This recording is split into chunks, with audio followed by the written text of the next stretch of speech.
நிச்சயமாக மதுரை வண்டியூர், கோமதிபுரம், ஒத்தக்குடை, கருப்பாயூரணி, வரகனூர் உள்ளிட்ட பகுதிகளில் தொடர்ச்சியாக கறவை மாடுகள் திருடு போன சம்பவம் அரங்கேறிக் கொண்டு வந்த நிலையில் அந்த கும்பலை நீண்ட நாட்களாக பொதுமக்களும் மாட்டின் உரிமையாளர்களும் தேடி வந்த நிலையில் தற்போது மாடு திருட வந்த அந்த கும்பலை கையும் களவுமாக பிடித்து தர்ம கொடுத்து காவல் நிலையத்தில் மாட்டின் உரிமையாளர்கள் ஒப்படைத்துள்ளனர்.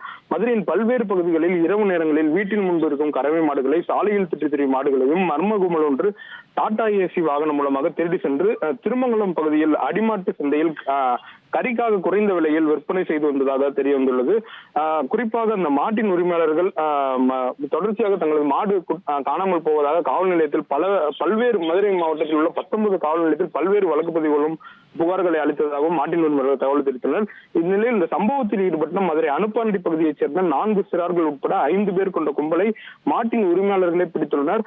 தொடர்ச்சியாக மதுரை வண்டியூர் பகுதியில் மாடு திருடு போகும் சம்பவங்கள் அரங்கேறிக் கொண்டிருந்த நிலையில் அந்த மாடை திருட வந்தவர்கள், அதாவது அந்த மாட்டின் திருட்டு போன கும்பலை அவர்கள் பிடிப்பதற்காக ஒரு வகை திட்டம் ஒன்றை போட்டுள்ளனர் மாட்டின் உரிமையாளர்கள்.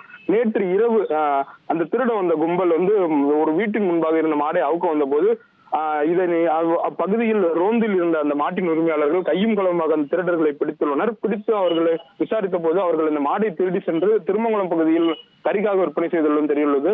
உடனடியாக அவர்களை மாட்டின் உரிமையாளர்கள் சரமாரியாக அடித்து தற்போது மதுரை அண்ணாநகர் காவல் நிலையத்திற்கு அனுப்பி வைத்தனர். காவல்துறையினர் அவர்களிடம் விசாரணை மேற்கொண்டு வருகின்றனர்.